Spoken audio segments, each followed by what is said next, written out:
Good morning, afternoon, or evening, everybody, and welcome to Pangolin, the Conservation Podcast, the show dedicated to exploring and amplifying the world's underappreciated conservation stories.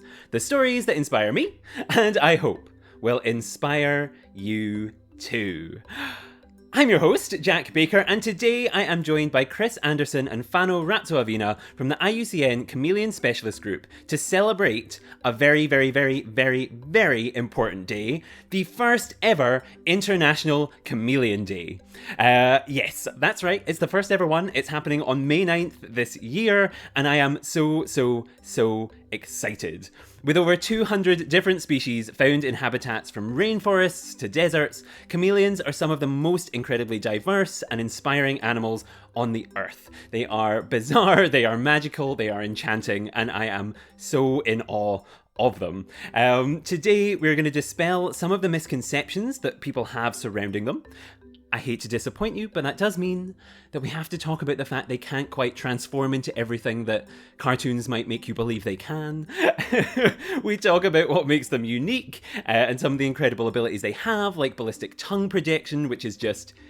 when something has the word ballistic in it, automatically makes it sound cool, and it is also incredible and cool and wonderful in reality. And because some of these species are critically endangered, we also tell you about how you can help to protect them. And so we talk about all sorts of incredible projects and information that you can use to help protect the wonderful world of chameleons, because they are, as you will discover, so brilliant and fantastic and, yeah, just...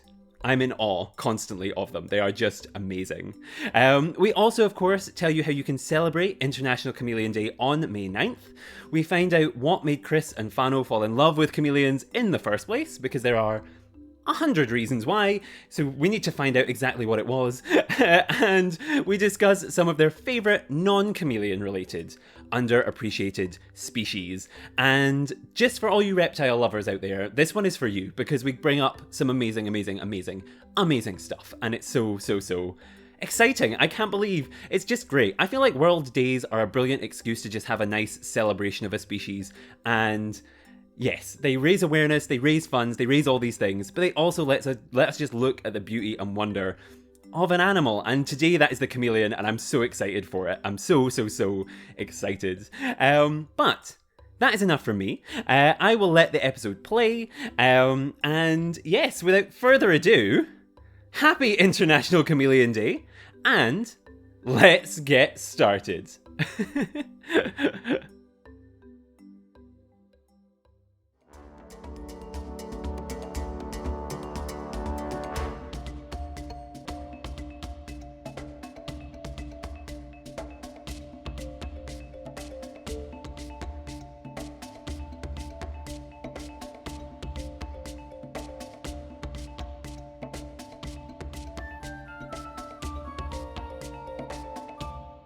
And welcome back to the show. I am now joined by Chris Anderson, chair of the IUCN Chameleon Specialist Group, and Fano Ratsoavina, a member of the IUCN Chameleon Specialist Group. There's a lot of words there, but we got through them all. And just from those titles, you've probably guessed what we're going to be talking about today. It is, of course, the wonderful world of the chameleon, to celebrate World Chameleon Day. So, first of all, thank you both so much for joining me today, and happy World Chameleon Day. Yeah, thank you for having us. Yeah, happy World Chameleon Day, and thank you for having us too. No, it's my absolute pleasure. It is absolutely fantastic. And I should give, of course, a shout out before we get started to Tim Epley, who was on the show a little while ago, who helped coordinate all of this. Thank you so much for helping to organize this, Tim, because I am so excited to get to talk to both of you. I think, as we were talking about before we kind of started recording, I don't get enough reptile people on. We talk a lot about mammals, we talk about birds. We've had a lot of episodes about invertebrates recently, but this is the first one, I think, in a very long time that's been dedicated to a reptile, which is very exciting for me. And I guess to get us started, before we get too into that topic specifically, I think what's always nice is to let the listeners know a little bit more about you guys, because I introduced you there very briefly, but you know yourselves far better than I know you yet. And so, yes, I wondered, if you'd like to introduce yourself to the listeners, tell them a little bit about who you are and what you do. Does someone feeling brave and want to go first, or should I pick someone? I'm happy to go Okay, I first can. if it's easy. I'm happy to let Fano go, whichever works. Okay, I can go first Oh. then. Okay, my name is Fano. Okay, my full name is quite long, Fano Ratsoavina, but you can just call me Fano. And I am from the University of Tananarive, which I teach zoology and animal biodiversity. This is my department. And I am a biologist by training, but for my degree, I focused my work on herpetology, and I did my thesis on leaf-tailed geckos and chameleons about phylogeny and phylogeography. And now I am working just broadly on more conservation biology and more population studies. I think that's wrap up all am I doing actually. So. I always love asking people that because they then go, "That's all I'm doing," and then it's a really always a really quite impressive amount of things. No, that's really really interesting, and yes, I would. I mean, I'm glad we're here to talk about chameleons, but I almost want to. There's another episode in leaf-tail geckos, I think, because they are fascinating, wonderful Mm. things, which we can maybe come back to at some point if we have time, but Sure. I might be back in contact at some point to do a whole episode about those because they are fantastic. And Chris, do you want to tell us a little bit about who you are and what you do? Yeah, so I'm an associate professor at the University of South Dakota in the United States, and I my research primarily focuses on functional morphology, biomechanics, and like how animals move and the underlying mechanisms related to that. But I've had a fascination with chameleons since I was a child, and originally it started with an interest in the hobby side of the chameleon, dynamic and keeping them as pets. And that grew into a fascination with the biology of chameleons, and it formed a lot of the foundation for my general interests in biology, just trying to understand what makes chameleons chameleons.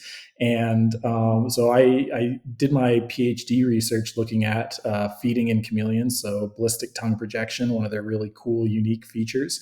And at that time, I was brought into the sphere of chameleon conservation with the IUCN Chameleon Specialist Group under the former chair. And it's a really important aspect of the biology of chameleons and their and keeping chameleon uh, well chameleon conservation generally is just very important for understanding chameleon biology. And so I became quite active in the group, and a few years ago was asked to step up as the new chair for the IUCN Chameleon Specialist Group. Mm-hmm. That's amazing, and I think I'm already. If people weren't fans of chameleons already, the fact they have an ability that has the word ballistic in it, I think already sets them apart as something quite impressive and cool. And most people will probably have not known that. So we're starting strong with that. I think that's really really interesting. I always like to Um, tell people. I always like to tell people that chameleons have fascinated scientists and naturalists since Aristotle. They've been front and center as one of these unique, charismatic reptiles. And everyone, if you mention a chameleon, seems to have a picture of what a chameleon is in their head. But I think that actually underemphasizes just how cool they are, because while we know what chameleons are fundamentally, very few people really kind of realize just how unique and diverse they are in their own right. And that's one of the things that's always fascinated me about chameleons. Mm-hmm, mm-hmm. I was thinking that while I was writing the questions for this and kind of thinking about chameleons, I was like, I think most people, if I said chameleons to people, like they'd be like, oh, that's probably not an underappreciated species. Why are you talking about chameleons? Like, why are you? But actually, I think it falls into that category of things that people think they know, Yep. but actually don't know at all, which is, I think, makes them completely eligible for a discussion here. Um, Exactly. and yeah, I guess there's so many reasons that we've already talked about of kind of why to love them, and we'll get more into that in a second. But I also like to know a little bit about how people get to working with the species they work with, because I think that's a really interesting journey. And I guess, Chris, you talked a little bit about it there in your kind of answer. I don't know, Fano, what was your kind of journey to meeting the chameleon and kind of falling in love with it and wanting to work with it? What was your kind of Okay, well, but I've loved animals since ever Hmm. I was teenager, but for that time it's more than dogs at Hmm. home. So my siblings were like, "Oh, you have to take care of. It's your turn to really take care of the dogs because we don't really, they just don't like it that much." And then for my higher education, I because you were a teenager full of dreams and you wanted to be vet. But Hmm. in Madagascar, long time ago, when I was young, there there was no vet school that at that time, so the vet school Hmm. didn't exist yet. So I decided to take natural science courses classes, and this is one of the subjects that I would love to that I enjoy to study too. So that is why I end up with the animal biology and Hmm. doing my degree on herpetology. So yeah, I did not choose for the geckos and chameleons at Hmm. that time of my master degree, but I think I didn't regret. I just love them. The first time I went to Hmm. the forest to look for them, to study them, I think every day they always keep in surprising me with something, with the look and the behavior. And I mean, even now I am still amazed by these cool animals. So I think I love them.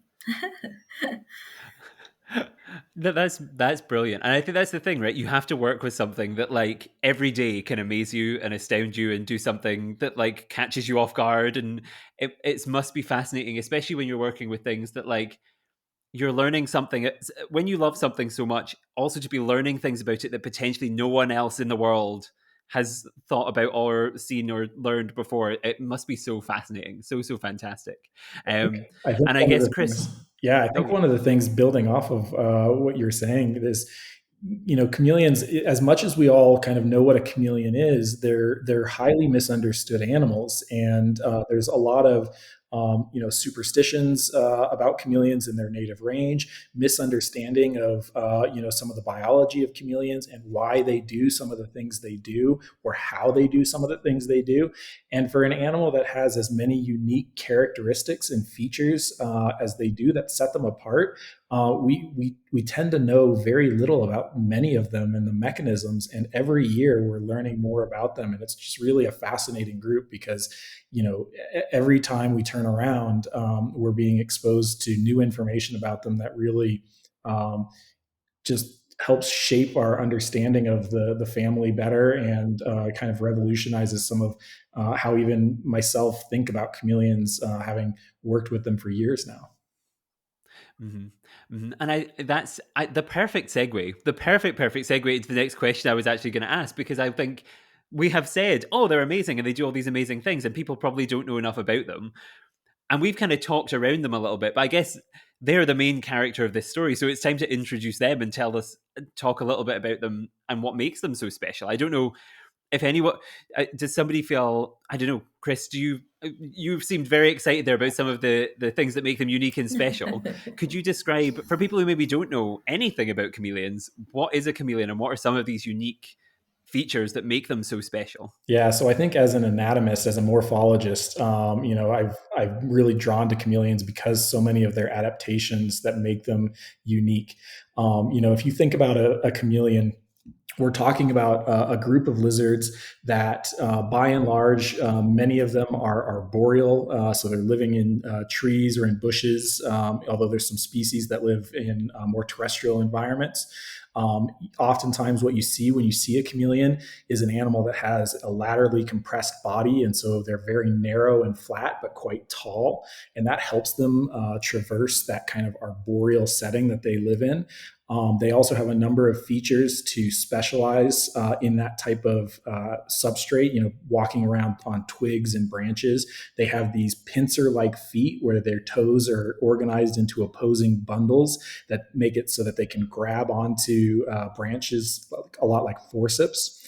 Many of the chameleon species have prehensile tails that they're able to wrap around and the branches and it acts a little bit like a fifth limb.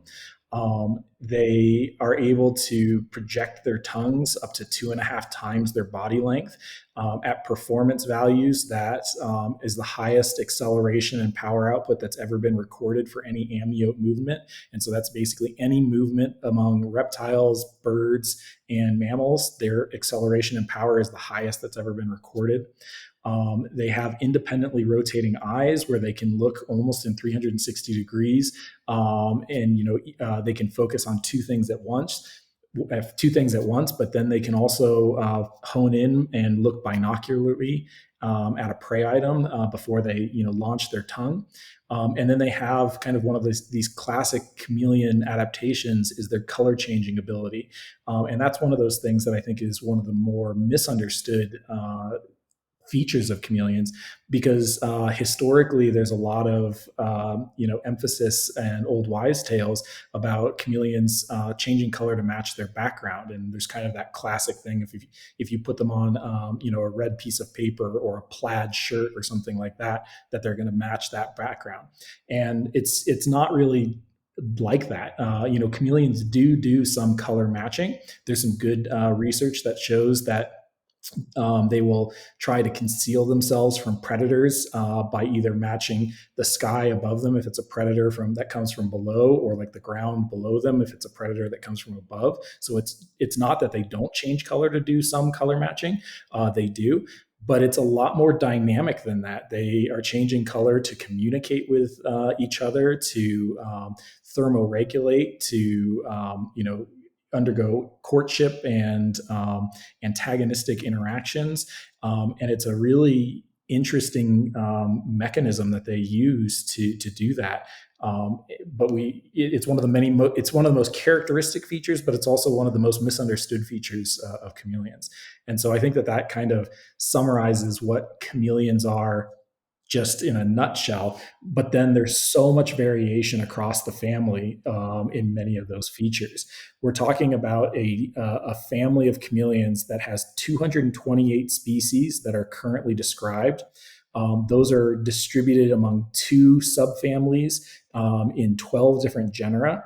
We are talking about species that at maximum body size range from about 30 centimeters body length down to species that are about 1.5 centimeters in body length. And those are full grown adult animals.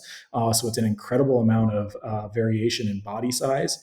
We have, like many reptiles, you have species that are reproducing by laying eggs. The majority of chameleons lay egg species, but there's actually multiple independent evolutions of live birth in chameleons, particularly in continental Africa in locations with like high elevation and high latitude. You have these extreme performance values, like I just mentioned, with their tongue projection, but you also have things like unique features, like some chameleons are extremely short-lived. And there's a species of chameleon from Madagascar that in certain populations is the shortest lived tetrapod in the world. And so you have these animals that we all kind of understand of what a chameleon is. But then when you really start looking at chameleons and the diversity within chameleons, I think that that's really where they get exciting, because you start to see some of these incredible statistics about what they are. And those are the things that I think that most people have missed about what chameleons and what makes them special. Mm-hmm. That's fantastic, and such a good introduction in a way that I'm now like, these sound. I think they're one of those. As my mind has just been blown and expanded by so many of the things that you've said in a way that like they seem to just be the closest thing we're ever going to have in reality to something from a sci-fi. But like they're just all of these different features, all of these different things. It's amazing. I don't know. I mean, we've covered a lot already, but Yeah. Fano, did you have anything to add to that? Like, or we can like Yeah. this? Yeah, anything more? Okay, thank you, Chris. This was really, yes, it's Mm-hmm. really, you had a broad view, gave us a broad view of chameleons. Yeah, I am very Mm-hmm. biased to chameleons from Madagascar. So, Mm-hmm. yes, there we have 4 genera in Madagascar, but divided into two genera in the big sized, and then 2 genera that we call the dwarf chameleons. What I really like with the dwarf chameleons, they are amongst the smallest species on Earth for chameleons. And when you just go in the forest, walk, then they have just a super camouflage. You cannot see them in the leaf litter. You can't even step on them. But then when you take one of them, then they have this kind of a behavior. They just look like they are dead, and then they vibrate. They vibrate a little bit too. This is their behavior, and they to tell you that leave them alone, or just to tell the any predators to just not eating them. So this is something that is really amazing also that I found on chameleons. I think that's fantastic, and I think yes, I don't know, like because there are so many.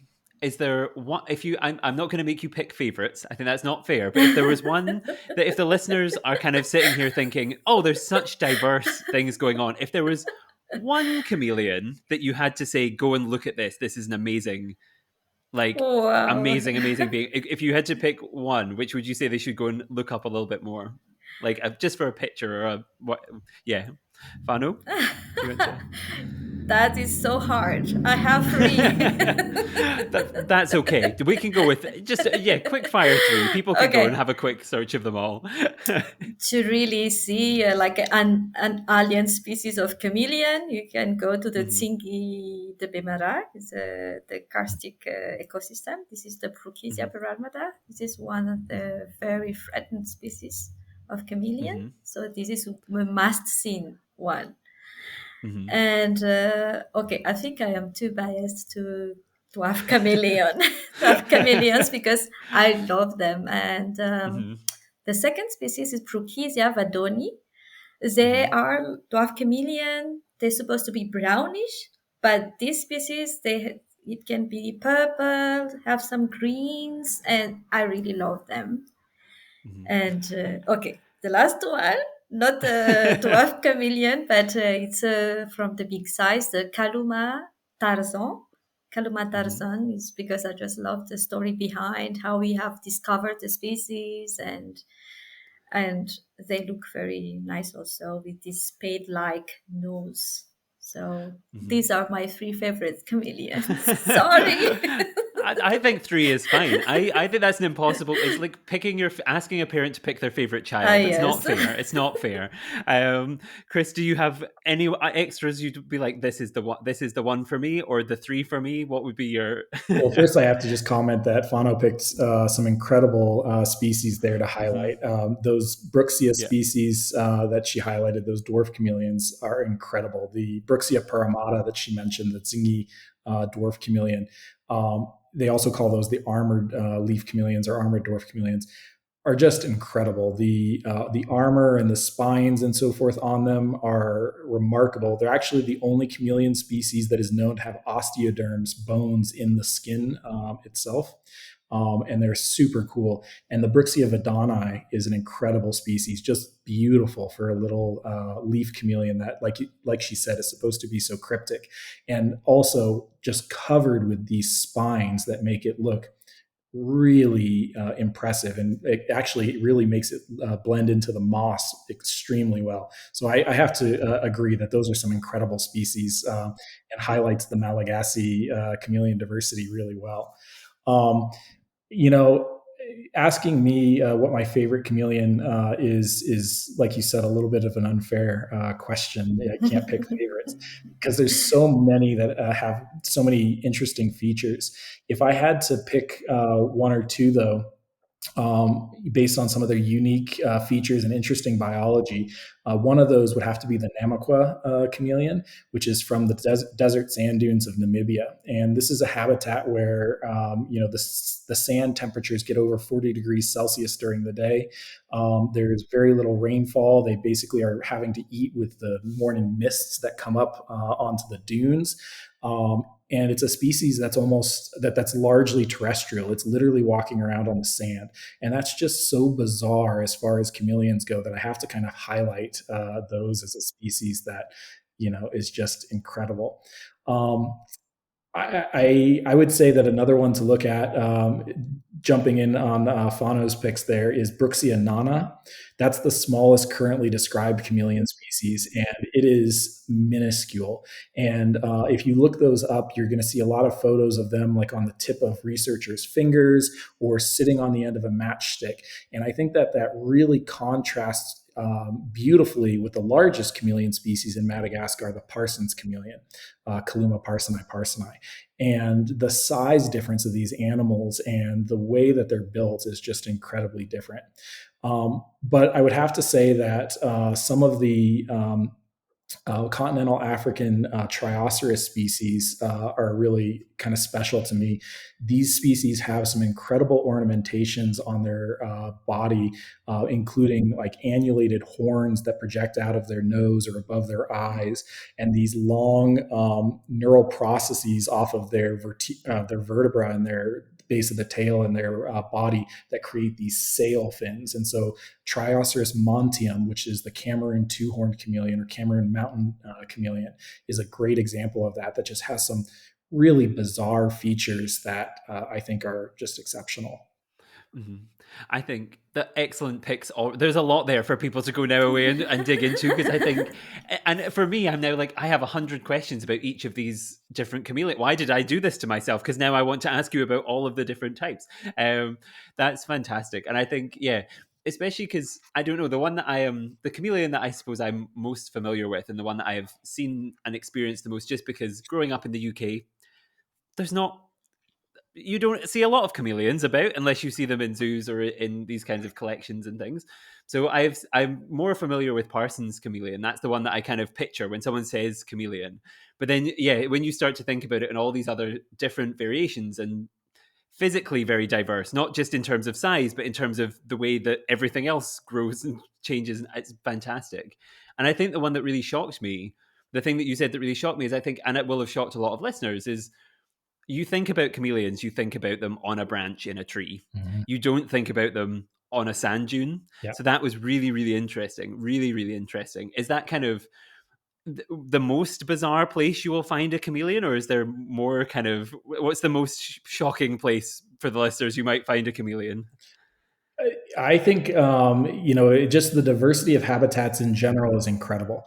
Like you said, trees to sand dunes. You can get from sea level up to really high elevation mountain, tops north in an area of high elevation where the vegetation is quite low. You're in like alpine moorland, heathland type habitats, which is just bizarre place to find chameleons, and the temperature variation that you see in these habitats is incredible. Some of these places are getting below freezing at night, and these chameleons are living there, quite well and doing excellent.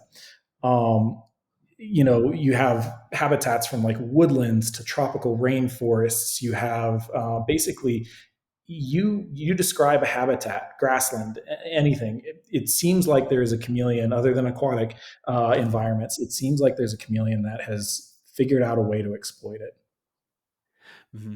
I think that's fantastic. That's really, really fantastic. And I think, like, yeah, it's opened so many different points in my mind of things that are kind of just like, that justify just how incredible these things, and show how incredible these things are. Fano might I actually think. be able to give you a little bit of information about some of the Malagasy Mm, habitats, like for instance, the spiny desert. That mhm. it's just insane. I think Chris has prompted you nicely there, Fano. If you want to tell me more, because I'm really, yeah, I'm just sitting here going, this Yeah, is amazing. Yep. I think I'm just adding to what Chris has said earlier. I think it's they really have a large preference in terms of habitat, so that makes chameleons. You can find them everywhere, from zero, from the very in the coastal region to the highest mountain. Just you just have some just bushes and rocks. You can always find some chameleons, even at the very highest peak of Madagascar in Saratadana, we found several chameleons. So I think this adaptation that they got during this evolution system has made them really like for the population to exist up to now, and this very wide variation in terms of morphology and morphology, and in terms of species. So I think this is one of the reasons that they're an amazing species. Hmm. Hmm. I think, yeah, that's fantastic. It's fantastic. And like, I am, for listeners, you can't see this. I am, the dog is listening in clearly that I'm dog sitting because her tail is going like wagging up and down. Like, this is so exciting. This is so interesting. Um, but no, that's fantastic. And I guess like it also it leads me on to another kind of question that's similar, I suppose, but removed from this kind of physical topic, which is the significance of chameleons beyond the kind of physical aspects of them, right? Like, I think a lot of animals that we've talked about on the show have connections to people and place and things that make them special, not just in themselves, but in their relationship to everything else around about them. And I wondered, is there, I guess, yeah, what I mean was in terms of kind of like cultural significance or beyond kind of, yeah, the chameleon's body, what makes it kind of special and unique in that aspect? I don't know if one of you would prefer to take that one or the other. I'd like to Fano, do hear you want to go Fano first talk or about Chris? the. Oh, I'd like to hear Fano talk about the yeah. cultural Mhm. significance of chameleons in Madagascar. Yes, we have a lot of superstition about chameleons in Madagascar. Like people are just threatened by chameleons. I think this is one fact, but that we have to really say, because they think that they have some spirits. They are sacred animals, so they really avoid to touch or even just to encounter them in the forests. So for them, it's something really frightening. So I think this is one fact that is all over Madagascar, especially in the coastal area. But in the center, when I was young, when I was a kid, I used to play with them. We used to take some chameleons from the green bushes, and we used to fight, put them together, or two males together to have a fight. So we will see who is going to win, which animal is going to win. So this we used to play with them when we were a kid, and but I would say in the Malagasy we have this saying for the Malagasy wisdom to say, okay, I will speak in Malagasy, then I will explain. Ataovy tony diantana jerena ny aloha todiana ny any afara. Okay, it's like ataovy tony diantana means mm, be like a chameleon, move like a chameleon, how it moves. And Zerena Nyanyelu, it means you have to put one eye in front. It means that you have to look for the future, think about the future. To Diana Nyanefara, it means you have one eye looking for the past, that you have to learn from your past to have a brighter future. So this is one that we used to say in Malagasy to it's like a Malagasy wisdom, we say. So we copied that from the chameleons for that to say, okay, you have to take care on your life, move like a chameleon, have an eye on the future, but also learn from the past. So That's I That's guess. fantastic. That's fantastic. I think that's brilliant. I think like that's something that like I think everyone will take away from this listening will go, I'm gonna adopt that into my own life because I think that's brilliant advice. I think that's fantastic. I It's a really love great that. it's a great example of how chameleons really shape the culture and everything of different societies. And the fact that we've appreciated them for so long. You look at those cultural significance statements, and you can totally understand how their unique features have inspired people for centuries. Mhm.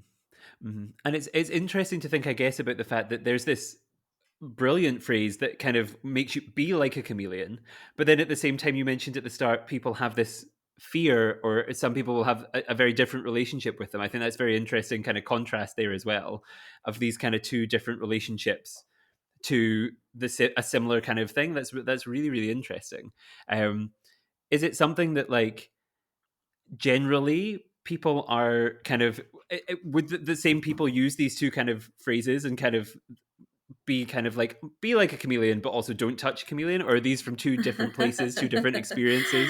What is the yeah. The Malagasy wisdom, I think it's really, really from long, long, long, long ago, from our Mhm. ancestors, because Yeah. it means that they looked at, as Chris said earlier, they looked at how chameleons they move, and because even they know how the eyes are moving independently. So that is why they wanted to say, okay, you have to look for the future, but learn from the past. And but this fear of chameleons is just something in the culture of some, I would say, some Malagasy ethnic groups all over Madagascar, because I don't really know the story behind, but it's, I think, like some people will say when you touch them, your hair, you will have a sore in your hand or something like that. So that is why they don't like to touch or to really even sometimes to look at chameleons, because they are just afraid of. Mhm. That's no, that's really really interesting, and I think it moves us kind of into a discussion that I kind of the whole point of World Chameleon Day is not just to celebrate these wonderful things, but I guess is also to raise awareness of some of the threats and things that they face. And I wondered that's maybe a good entry point into this kind of discussion of like this kind of relationship with that the animal and how we can protect it, how what are the threats that it faces. And would you say kind of that is one of the threats, or are the threats kind of something else? I don't know. I've been relying on you a lot recently, Fano, but I don't know if you want to continue or Chris wants to jump in on it. Like, what would you like?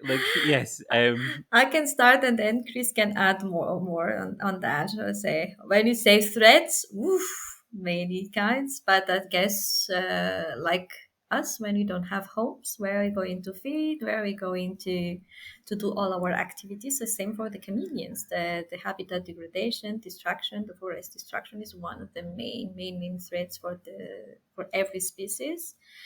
And I guess to deal with that, we just have to. Actually, some species are tolerant, but some species are really, really picky in terms of habitat quality. So those species, if we don't do anything to protect the forest and their habitat, then we will lose them in the next generation. So this is a quite urgent activities that we really need to restore the forest or the habitat of these chameleons. And I think one thing is also to increase people awareness, because sometimes for Malagasy people we don't really know how what is chameleons, and even most of us we are afraid of chameleons, so we just don't care about the habitat. And sometimes, okay, we just cut these trees down, but this may be an habitat for one species or the other. So this is very important to keep on working on this people awareness about this unique biodiversity that we have in Madagascar. Mhm. And I guess Chris, from a more if this because that's a very Madagascar kind of based experience, is that something you would say is those kind of things are transferable across multiple contexts, or are there other threats that then come? I imagine there's more, but like, is there other things that come in when you kind of zoom out a little bit from that one specific context? Yeah, I think by and large the story is very similar across the range of chameleons in general. I mentioned previously that there's about 228 chameleon species that have been currently described, and based on our current assessments, which we're always trying to improve and update, our current assessments are indicating that at least 34% of chameleon species are threatened. And so those are species that are evaluated by the IUCN Red List as either critically endangered, endangered, or vulnerable. And that's pretty high. I mean, if you look at reptiles in general, about 21, I believe, percent of reptiles are threatened, worldwide.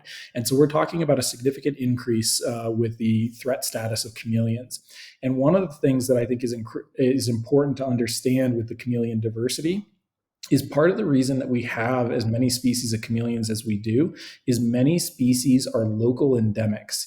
They're species that have very small distributions, And oftentimes those distributions are in locations that the habitat is delicate, but also locations where there's significant pressures from local populations for resources. And it's a situation where the local population needs to have some of these resources to survive, and that puts pressures on the habitat. And it's a delicate balance because there's no way that you can go in and marginalize the need of the people that live in those environments. But at the same time, because of the limited distribution and specialized habitat of many of these species, it creates a perfect storm, if you will, where relatively small impacts can actually have extremely large negative effects on many of these species, which is why we have such high levels of threat status for chameleons.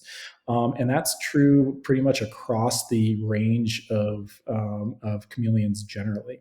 And so I would say that habitat modification, deforestation, and so forth is probably the largest threat status that we see among chameleons. Now, another thing that we need to consider, of course, with chameleons is that they're actually heavily traded for the pet trade internationally. And much of that is actually legal trade, where we have international regulations that are monitoring trade levels, that set trade level quotas every year based on threat status. And, but there's also this component of it that's illegal. And with many of these species, the levels of trade that we see could be damaging. We need to keep an eye on it. We need to, watch those trade levels to make sure that they're being done both legally and sustainably for those species. And so, it's a feature that I think is a little bit of a double-edged sword, because I became interested in chameleons because of the pet trade. My interest initially in chameleons was because I wanted one as a pet. And many people are like that. And some of the, I think the biggest champions of chameleons come from that background. But I think that one of the things that's really important, like Fano said, is education. We need to educate people in their native habitat about what chameleons are, what makes them special and unique, and emphasize that there's value in having them and preserving their habitats. But then we also need to educate the general public at a wider scale that might, be involved in the pet trades or any of these other uses for chameleons, or their, byproducts of their habitat, and make sure that people are careful and considerate about their use, and making sure that they're acting in a sustainable and legal fashion. Mm-hmm. Mm-hmm. That's really, really interesting, actually. And it's one that kind of, when I kind of asked the threat question, it was one that I kind of had in the back of my mind, because as you say, it's one of these ones that, especially being from the UK, where you don't see chameleons. The only experience I had growing up seeing them would be either on a documentary on the television, in a zoo, or if you went to a pet shop or something and went, wow, look at that, that's amazing, that's incredible. And that's an interesting kind of dynamic, though, isn't it? The dangers of, you need people to connect, Yep. but it's making sure they connect in the right way, in a safe way, in a healthy way, in a way that promotes seeing the animal not just as something to be put on a shelf in a house, but as something that is a living, important, incredible, charismatic, interesting, bizarre, wonderful thing of its own right. Is really, really interesting, and it's a really tricky dynamic, I imagine. It really is. Yeah. I mean, if you look at the trade levels of chameleons, it's significant. There's a lot of chameleons that are exported from their a number of their native range countries every year. And, it's tough. How do you balance those different sides of the equation of, creating interest and public awareness, but at the same time, minimizing the impacts and the risk. And so that's something that we have to keep in mind. I would say that, for many of those species, based on some of the trade regulations and limitations, when it's done legally within that framework, much of the trade can be sustainable. Many of the species that are probably most at risk for trade are protected in ways that, if it's done within the framework of those regulations, it should be safe. But it's something we always need to monitor, because many of these species, the situation in their habitat can change very quickly. We may quickly eventually start realizing that a species that we thought was extremely widespread actually is a species complex, and that there's a lot more hidden diversity in those species. And suddenly what we thought was a one species that's very widespread and quite safe, all of a sudden is a group of species that have very restricted habitats that are all under pressure. And then all of a sudden that species, we realize, is not in a good situation for being able to sustain those collection pressures. So it's an ever evolving calculation that needs to be made, and adjustments as we understand more about the biology of these animals, the trade levels, the dynamics of the trade, and the conservation status. We need to kind of make changes on the fly as we learn more. Mm-hmm. And I think it's really, really interesting. And I think what it actually leads quite nicely into is, obviously today is World Chameleon Day. We are celebrating the chameleon, and I think what that provides is an opportunity to get people to think more about these things, learn more about these things, and do more to help and kind of educate themselves or do whatever it is that they need to do to help support these kind of species. And I wondered, kind of, when we look at the threats to chameleons, there might be people at home now going, I want to do something, I want to be involved.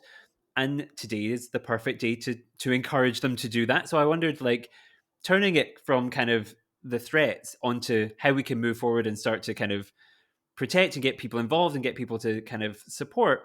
What would you encourage people to do maybe this World Chameleon Day to try and kind of, celebrate them, learn about them? What kind of stuff can they be involved in? What can they do to help these amazing, amazing animals? I'll let Fano start with the Malagasy perspective of what can be done. Mm-hmm. Okay, so this Chameleon Day is really the first time that we're going to celebrate this time. Mm-hmm. But how? so, so first of all, I would like to tell all my colleagues and my students, like, today we are going to wear some shirt with chameleons, some earrings with chameleons, or whatever with chameleons, but just to celebrate chameleons today. So this is just to show, like, we are into it, but also I think if you can, in a very lucrative way, to support any biodiversity conservation projects, especially for chameleons, because any biodiversity conservation will help to um, to to protect the habitat for chameleons. This is one thing that you could do, and also to come to Madagascar, because I guess when you come to Madagascar, somehow you will boost the economy. And as Chris said, most local people depend heavily on the natural resources. So we try to, if you come to Madagascar, you alleviate a little bit these huge dependencies between the use of daily needs with more advanced economy scale. I think I would say that. So I think these are the things that come to my mind for the moment to celebrate this special day. Mm-hmm. And Chris, what would you add to that? I think Fano is right on with all of those recommendations. One thing I would say, as far as what we can do on International Chameleon Day, is that we can, try and enhance the education of chameleons in different parts of the world. Because, at a local level, within the distribution of chameleons, many of the people that live within the range of chameleons don't understand them. Many people have superstitions or think that they're venomous and dangerous, or are bad omens and things like that. And so, at a local level, people can try and promote education and understanding of these animals, and try and enhance some appreciation of those animals among that population, trying to show them that they're not as scary as we maybe have grown up thinking they are, that they're not venomous, that they're not dangerous, and highlight to them some of the unique features that make them interesting.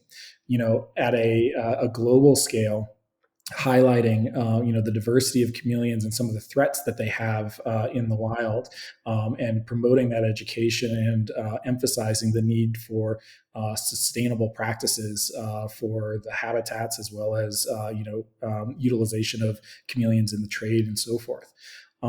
I think ecotourism is an important aspect where many of these local populations depend on the environment around them and the resources from that environment. And if those resources are valuable to the environment or to the local communities because of ecotourism and the dollars that brings in for those communities, I think that has an incredible impact on protecting and sustaining those habitats for those animals. And so, if you are in a position to be able to visit some of these countries that have chameleons, I would strongly encourage it. Some of the best experiences in my life have been visiting many of these countries to see these animals in the wild, and connecting with communities and so forth, so that they and local guides and so forth, to see that appreciation that people have for them, and that people are coming specifically to see some of these animals. I think that has a huge impact. And then, more broadly, there's many different conservation efforts that are working on reforestation or protection of habitats and so forth. And I think those are important things to support and, get behind if you have the ability. And, more than anything, I do think that education is really important. That it may not seem like you have the capacity to do much as an individual, but just the education component alone can have huge effects. Mm-hmm, mm-hmm. And yes, as a listener to this, you are now armed with a myriad of facts that you can go into the world with and tell people about and clear up misconceptions, or tell people something amazing that they didn't have any idea that a chameleon could do before today. So I think that's brilliant. And I think, yes, you're absolutely correct. I think education and awareness raising is fantastic and amazing. I don't know if you wanted to shout out specific, if there was a project or a charity or organizations you had in mind, just so that people have maybe websites or places to go and look specifically at. Is there any specific organizations you two had in mind, of one, like, just to shout out as somewhere people might go to either learn more or to donate or to do whatever they need to do? So one thing that I would say is, for education, you can look at some of the information that the Chameleon Specialist Group puts out. So the Chameleon Specialist Group has a Twitter or an X account and a Facebook account. If you search IUCN Chameleon Specialist Group, you should be able to find both of those on either platform. And one of the things that we post on those pages is anytime there's a chameleon-related research paper that comes out from the scientific community, we post that with a brief summary, just to provide some updates about some of the new findings that we have for chameleons. We also are getting ready to release the website for the Chameleon Specialist Group. And once that is released, hopefully by International Chameleon Day and this podcast being aired, you'll be able to go there, and we'll have lists of species with links to their red list assessments for each one, so that you can go to those and actually see the conservation status of different species, and information about the trade regulations and so forth at an international and some local levels, like EU type regulations.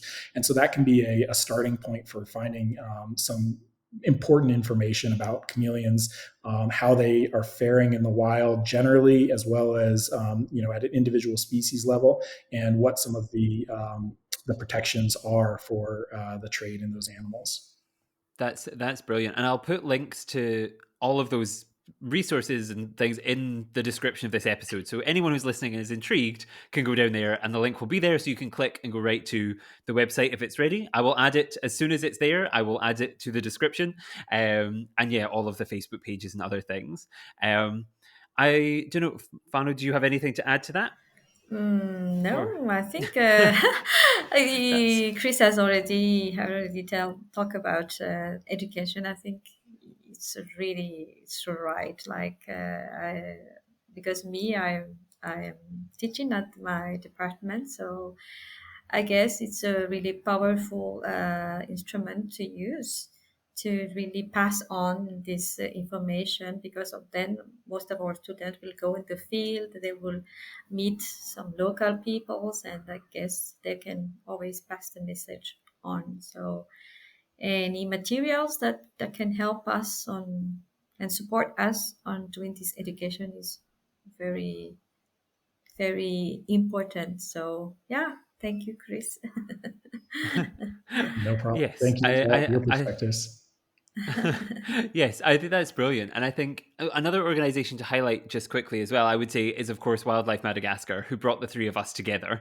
I think Tim, as I said at the start, helped coordinate this. And so they are also a brilliant organization. So if you're looking for more information on top of all that, I would go and I'll plug them as well as a thank you for organizing all of this, Tim, because it is their information and everything and the work that they do is really, really interesting. Agreed. Yeah, and I guess then that leads to my final kind of question for you both, because I usually ask about all of those details last, but we've got them all in there now so people can go and start thinking about them.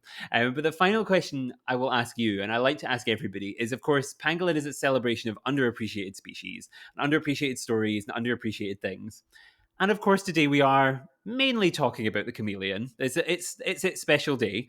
But what I'm going to ask the two of you is, aside from chameleons, putting them to one side for a second, do you have another animal, plant, something that you would like to shine the spotlight on that the listeners should go and learn more about that isn't a chameleon?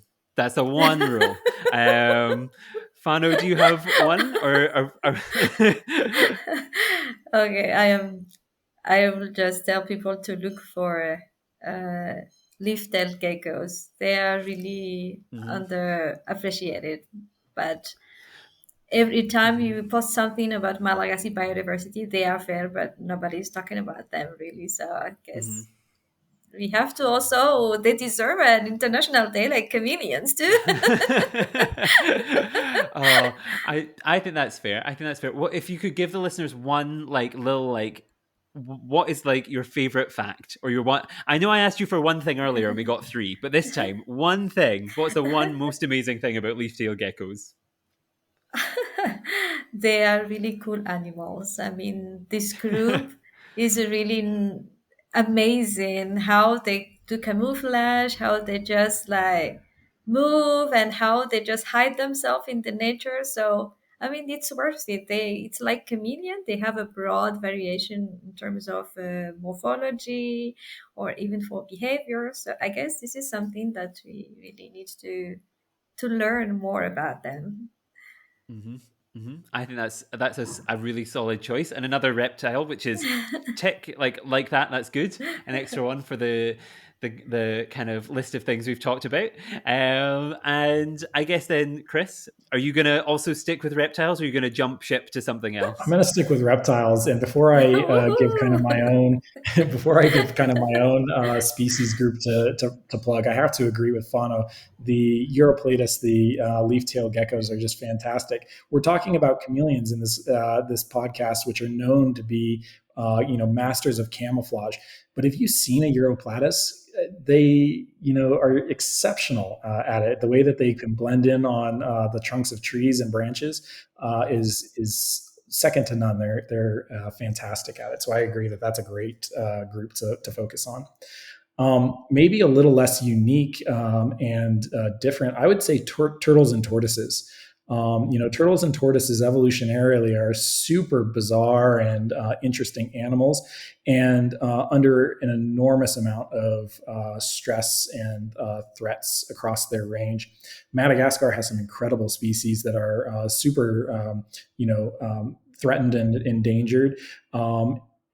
And they've always been a species in a group that's fascinated me as well. So I would say I would plug turtles and tortoises. I think that's a solid choice. I think that is, yep. I think that's an excellent choice. But I think we've done a good job there of getting, because usually, as I say, when I ask people these questions, when I have been accused of having a mammal bias before, and so every time I ask people, I really hope they're not going to say a mammal just to bring something. And so, like, yes, recently we had somebody or recently, I shouldn't spoil it. This is actually for recently, someone I interviewed recently for an episode that will come out after this one said penguins. Somebody said fungi, like just trying to like diverse. So I'm like, every time there's not not a mammal. I'm like, yes, good choice, excellent choice, because it makes me look less bad. No, that's brilliant. And I guess like we've plugged all of the Facebook page and Twitter and everything already. So I will put, as I say, the links to that in the description of this episode, so people can go and have a look at that. All our social media will be down there as well. So at Pangolin Podcast on everything. You can go on Twitter or Instagram or Facebook or all of them. We are there. You can subscribe to the show wherever you're listening and leave us a nice review if you are so inclined. And with all of that said, I just want to say a huge thank you, of course, to the listeners for tuning in and celebrating World Chameleon Day with us. Thank you so much for listening. And of course, an even bigger thank you to the two of you for your time and for your insights and for helping me to fall more in love with and understand even more than I did, which I now realize I knew nothing compared to what I know now about chameleons. So thank you so much for your time and your insights. It's been absolutely fantastic to chat. Thank you so much. Thank you. I appreciate you having us. Thank you, Jack. Thank you for the listener. Happy Chameleons Day. Yes. I think that's brilliant. And that's the perfect note to end on. Thank you, listeners, once again. And until next time, goodbye and happy Chameleon Day. Bye.